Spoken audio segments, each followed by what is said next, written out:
Good afternoon. Thanks everybody for showing up. This presentation is obviously adapted from our book published last fall. The purpose we had in mind was to foster grand strategic thinking about the world reshaping structural changes identified across the 7 through lines of this book. The question we basically propose in the book, just like I've proposed throughout most of my career, the question we pose to America is pretty much always the same. What kind of world do you want? And what are you willing to do to achieve it?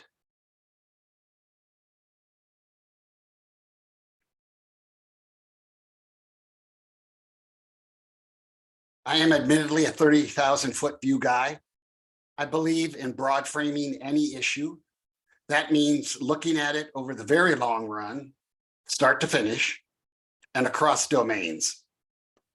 So I don't want to view climate change within the context of climate change alone, because that gets you all wrapped up on mitigation. I want to view climate change within the context of everything else. So I'm not here to speak about mitigation, the usual topic, where most of the money is being directed today, but adaptation, where climate change and other forces intersect over time. Give you a bottom line up front. Our story begins with US-style globalization, an international liberal trade order born of American ambition following World War II, now encompassing and remaking the planet. 3 history-bending structural changes have resulted from US-style globalization. First, demographic transitions, basically the price of admission.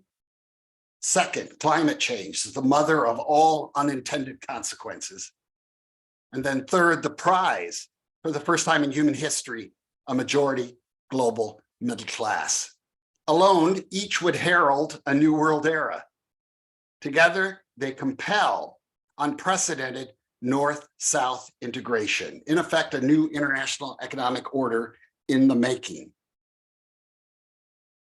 This integration dovetails with the current regionalization of value chains, a logical and efficient consolidation reflecting the fact that Asia's risen. It consumes most of what it produces. It is now the 3rd great demand and manufacturing pillar of the global economy. It also sets in motion a superpower brand war over that global majority middle class, increasingly centered in the global South. Capture that brand loyalty and you shape the future. On the basis of these structural changes, we enter a long zone of turbulence, about a half century. And I picked 2070 very decidedly. That's when all these things are pretty much going to have run their course. Now, we're told by scientists that climate change forces all species to evolve roughly 10,000 times normal speed. That means countries are going to be tremendously stressed. The bottom line, nobody exits this zone of turbulence in the same shape they had when entering it.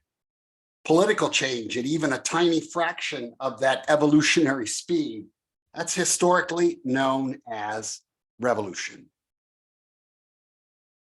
This is the first of many illustrations from the book I'm going to show, done by Jim Nuttall and his daughter, Sarah. This is the one from the preface. So yes, I'm talking about a very stressful next half century. But on the other side of that effort, I'm talking about basically a new world, a new climate, and a new set of rules. So the story I'm going to tell is going to be in 6 parts. First, I want to explore the American system, its success at home and then abroad. The world order that resulted inevitably grew beyond our capacity to control it. That new reality frightens us dramatically. The image of Dr. Frankenstein's monster unleashed. This is a map I've used for a long time. It plots nation states against US states with similar GDPs, but different populations. India stands in for California, same economic output, rising India, miracle India, but with 36 times the people. Check out the rest. You're looking at almost 2.5 billion souls. which means we unleashed all this economic power on just 330 million. How did we do it? We constructed an interstate liberal free trade order within our union. It succeeded beyond our wildest dreams. And we took that experience and decided to project it upon the world after the Second World War. On that basis, we can recognize America as the world's oldest, most successful multinational union / republic. It is, in effect, globalization in miniature. It's its avatar. It's the furthest along in its evolution. We are so often associated with globalization because its fundamental rules arose from our experience and our success. US-style globalization was similarly built on rules. As I like to say, globalization comes with rules, but not a ruler. As an open source system by design, rules are constantly under contention, particularly from rising powers. America does not handle this very well. We treat any questioning of any rule that we've propagated to be a dire threat to the US world order. The success of what we've achieved is beyond doubt. The growth, the emergence of a majority global middle class, predicted by no one and discounted by expertise throughout my life until very recently. This is the most amazing achievement in human history ever achieved by one country. So America sought a world of peaceful multipolarity, and now we have it. Doesn't mean there aren't tensions, doesn't mean there aren't bad behaviors, but the major poles still aren't fighting. We've put off World War III for 8 decades now. Now, the fact that we are living in a multipolar situation scares the hell out of most Americans, mostly older Americans. But we are getting used to it, even as we instinctively declare cold wars against every power we fear. That's our go-to answer. Truth is, we've never been good at sharing power, any power. Second through line, talk about climate change. We have lived in an east-west world for millennia. Per Jared Diamond's Guns, Germs, and Steel, the wide parts of the world developed faster, environmental advantages, and thus conquered the tall parts. What climate change does is flip that logic on its head. All by itself, that's one of the most amazing things I discovered in writing this book.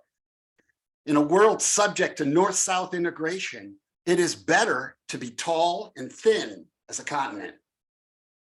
You want to be tall because it gives you more room for migration, more of a margin of error. You want to be thin because it limits your exposure to climate change's worst devastations, clustered along lower latitudes. Now, humans have altered this planet profoundly and irrevocably. This is not really up for debate anymore. We have pumped 1 trillion tons into the air, carbon. That trillion tons of carbon is equal to the weight of all the buildings presently standing on our planet right now. We have reformatted 3/4 of the world's landmass outside of Antarctica. Every year we outlift Mother Nature 10 to 1. We move through human activity 10 times more rock and sediment than erosion does. Think about that. It's absolutely amazing. We have raised the temperature of the world's oceans dramatically, and we have acidified them at a rate 100 times faster than the planet's norm. We don't know where this takes us. Unsurprisingly, with all this rapid environmental change, we are living through the planet's 6th great mass extinction era. More than 3/4 of the world's species will perish during this time period, almost exclusively because of human activity. Scientists have proposed renaming our current geological age the Anthropocene, or the human epoch. To date, the hierarchy of geologists around the world have refused this proposition. Why? They need to have their evidence literally literally carved in stone. Now understand, climate change changes everything, but it hits the lower latitudes harder. It subjects them to levels of heat and drought that are historically associated with the Saharan Desert. We got a glimpse of that last summer in places like Phoenix. That is the future for more than half of humanity, living increasingly in the Saharan Desert as far as temp and as far as precipitation. That Middle Earth band I describe in the book stretches 30 degrees north and south of the equator. Within it, most of the future global middle class is found. So we're talking about this unstoppable force of climate change smashing into this immovable object that is the global middle class's demand for a better and sustainable standard of living. For decades now, thousands of studies have tracked how all species, are heading poleward, average 1,700 meters a year, and up in elevation, average a meter per year. Climate velocity, the shifting of weather patterns, is going to force humans to do the same over time. Gaia Vince, writing in her book, Nomad Century, said the future is going to have two types of people: those put on the move by climate change and those forced to deal with those put on the move by climate change. We are living through, imperceptibly, the greatest real estate transfer in human history. 2 Australia's worth of livable, arable land, basically 10% of the land mass in the world outside of our Antarctica, is going to disappear in terms of its livability, arability across Middle Earth. And it's going to magically be revealed, same rough amount, across the new North. No money is going to change hands as all this potential is unleashed across Earth's northern quartile. This transfer of wealth is completely unfair.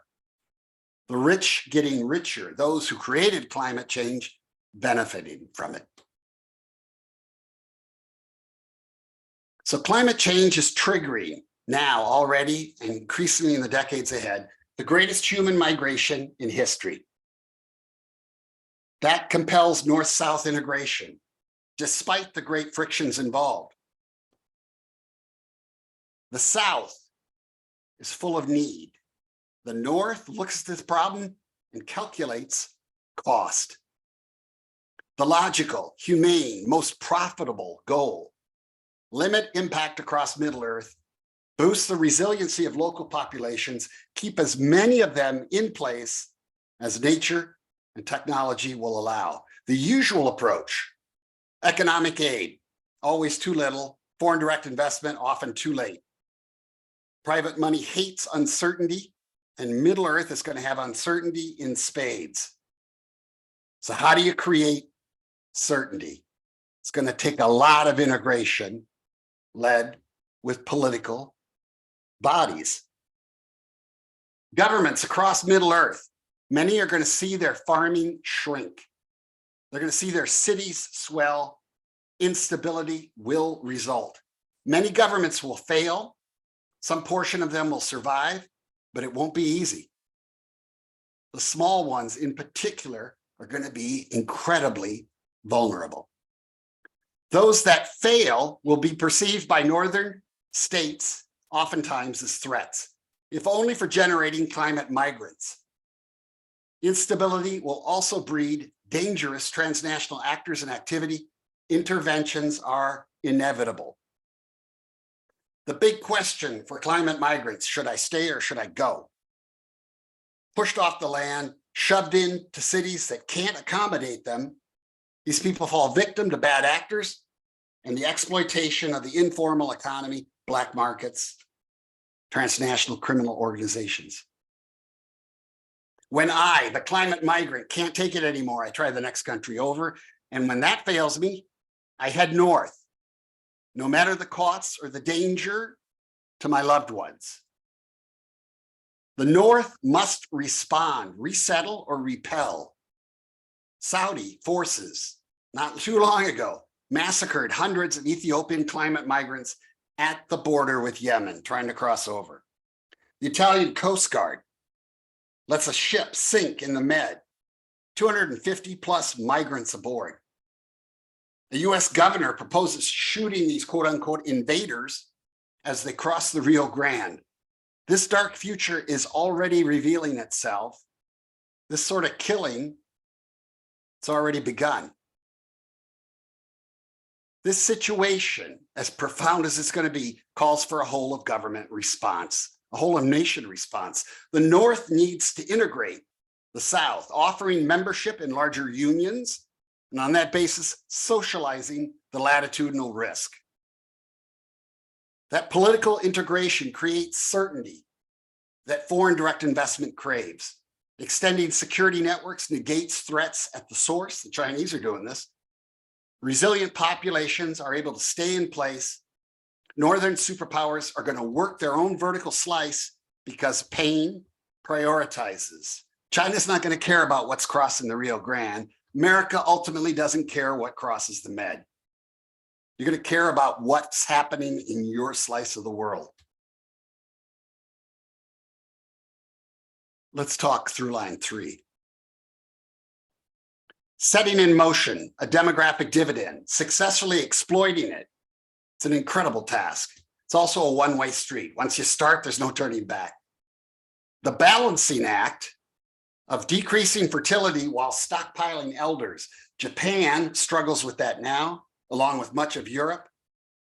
South Korea's got it bad. China, its century so-called, drastically curtailed because of this unstoppable transformation. We'll use South Korea as a perfect example of this evolution. We call this an age pyramid because throughout human history, basically all of human history, until just a few decades ago, my lifetime, all societies had this shape all the time. Wide on the bottom, tapers as you peak and go up in age. There's a persistent baby boom at the bottom, but it can't go anywhere because it's constantly being attrited throughout life. Jump ahead 25 years, South Korea. You've mechanized your agriculture, you've urbanized, you're industrializing, you improve healthcare. New urbanites procreate at the old high rural rate for a period before they catch on, they don't need to have so many babies.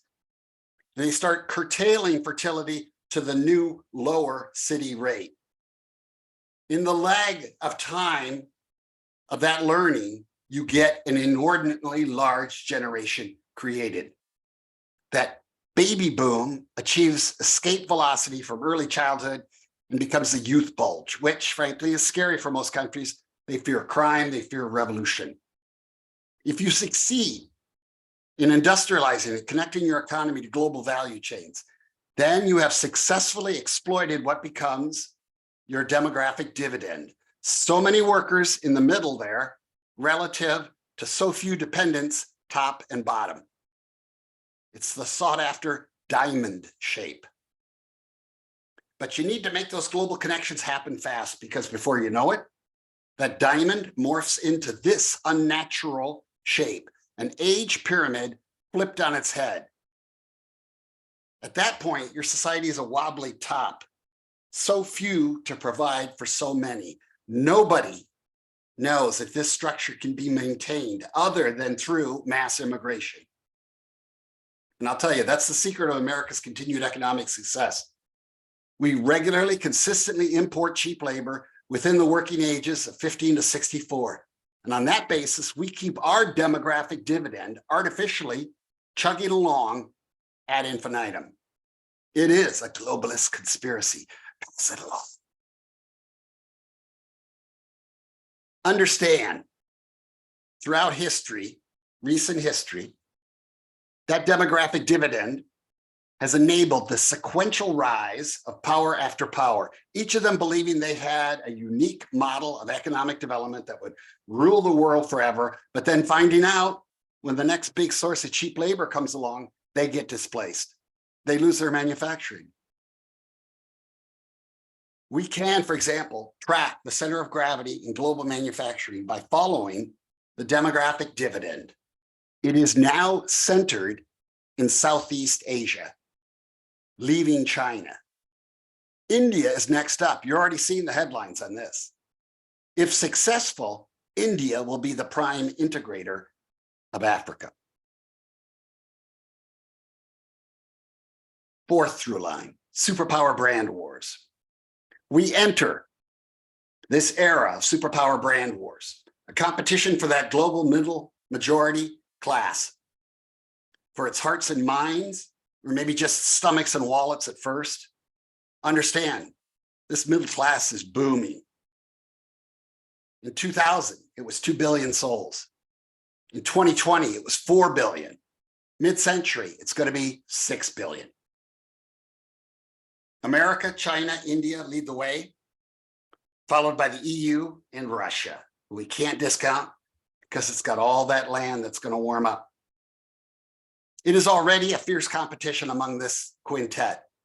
I will tell you, though, that the East recognizes this competition across the global South, whereas in the West, frankly, we're too busy declaring Cold Wars in every direction and scheduling World War III.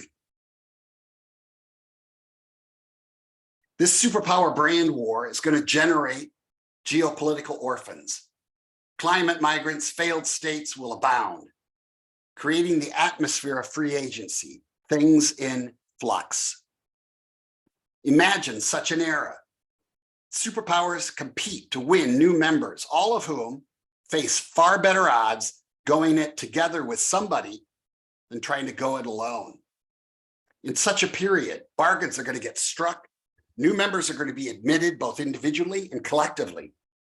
What I'm asking you to consider is which of the North's superpowers grow bigger and which grow smaller, which come apart and which agglomerate, whose brand appeals the most, because that's the real competition here. Europe has a model of political integration, and its brand appeal is huge. So big that Russia has to invade former subject states to prevent them from defecting. That is soft power at its best.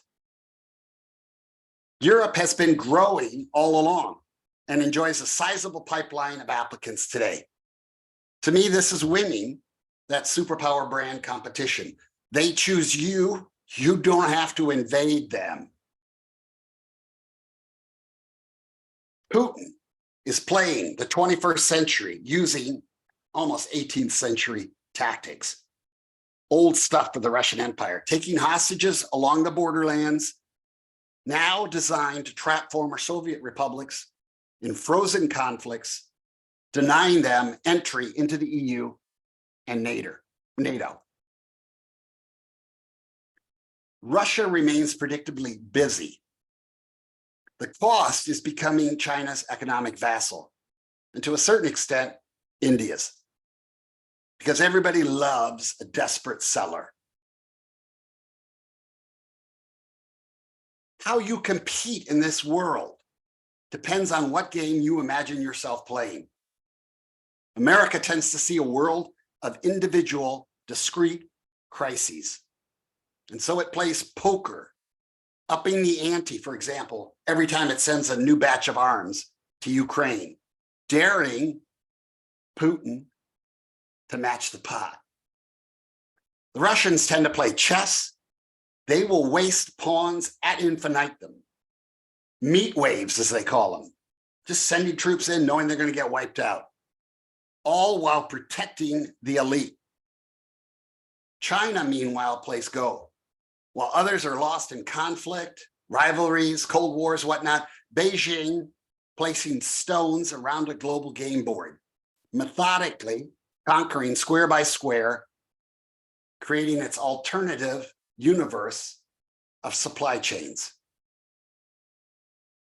China presents itself as having a strictly economic integration scheme. The Belt and Road Initiative, it's a good thing, honestly. Globalization needs the most recently integrated to integrate the next ones coming up. For China, that's Southeast Asia and India. But China plays a more complicated game than just infrastructure building. It seeks network centrality in your world.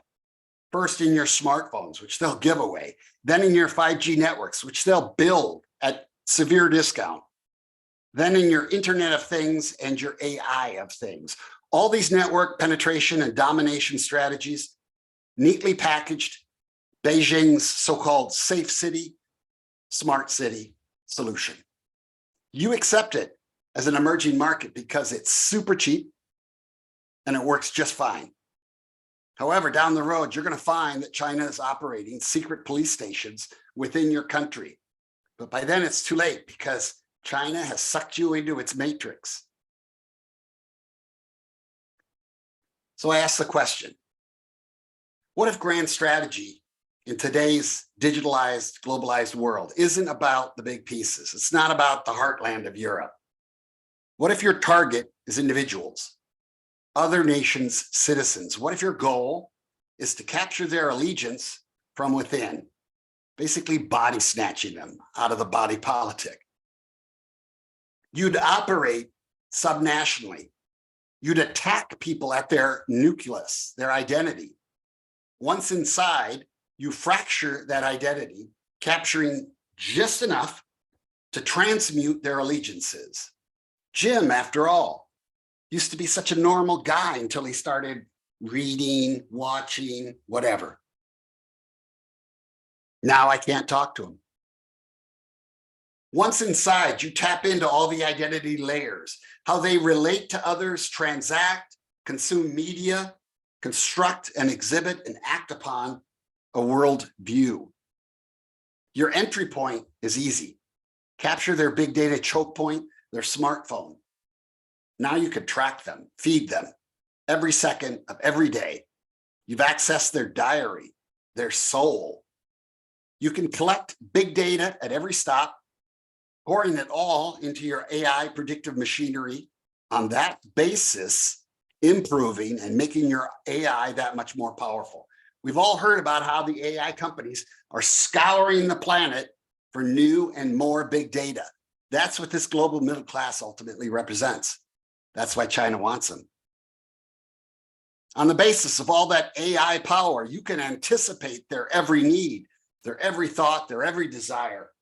You monitor all, you capture all, you analyze all, you condition all. Big familiar players rule every layer of this universe. In the West, they compete. In places like China, they coordinate. Take the red pill, you can take the blue pill, it doesn't really matter.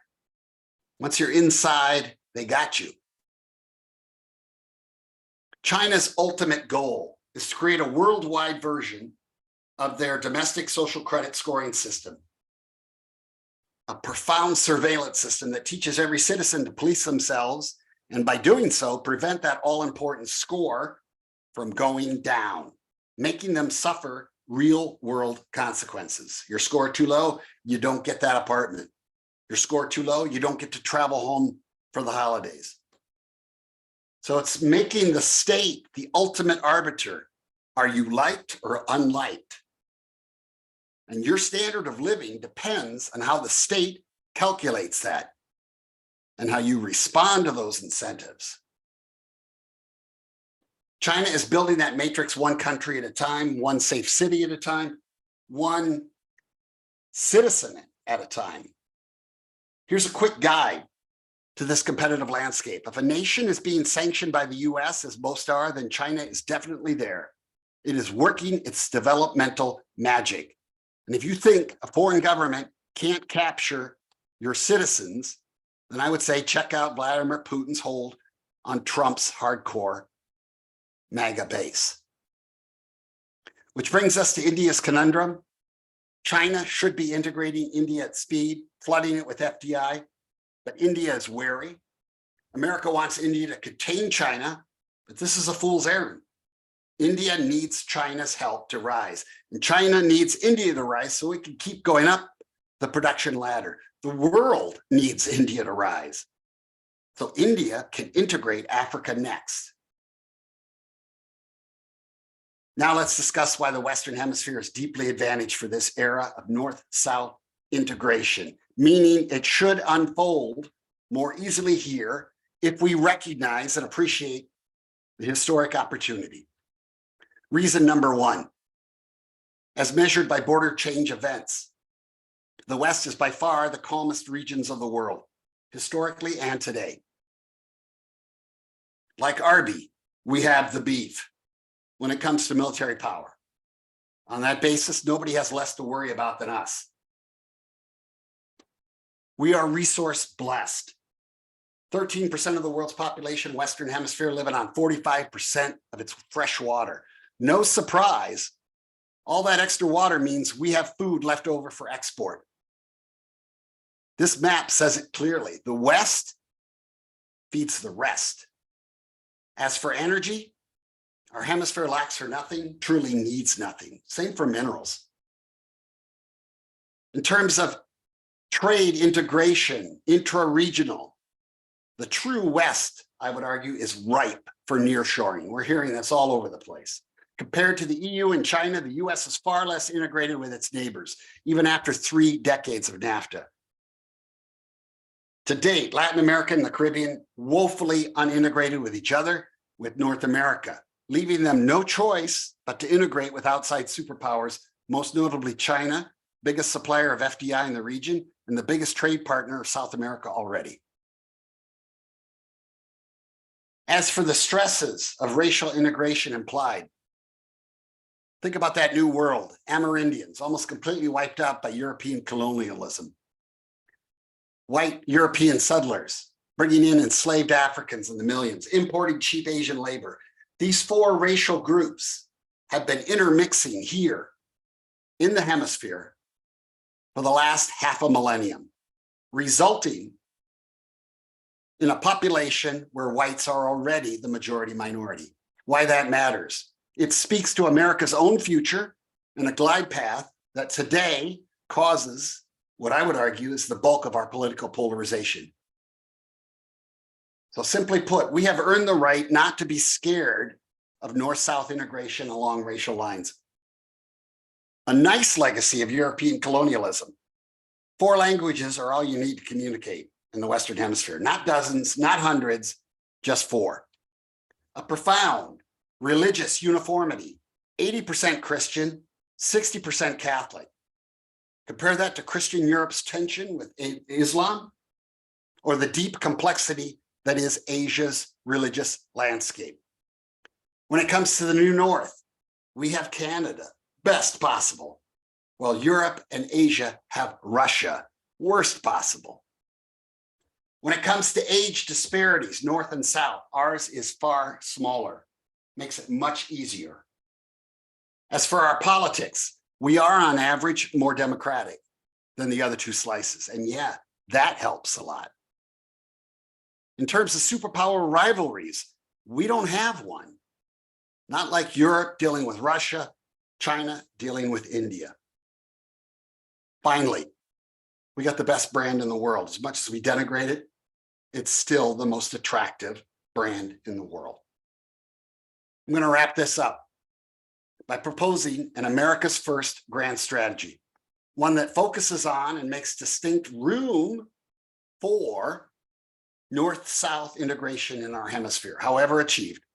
You're going to tell me it's too hard because today's political frictions over immigration predominate. I'm going to tell you that friction is nothing compared to the tectonic forces causing it, and that those forces are going to expand exponentially in coming years. And yeah, that pain will eventually force us down this path. But I'm going to argue this in terms of a process of elimination. Does anybody think we're going to out-integrate China in Asia? India may do that, but we're not going to. We're not going to out-integrate Europe in its own neighborhood. Hell, Russia has created more integration in Europe in the last 2 years than we did in the last half century.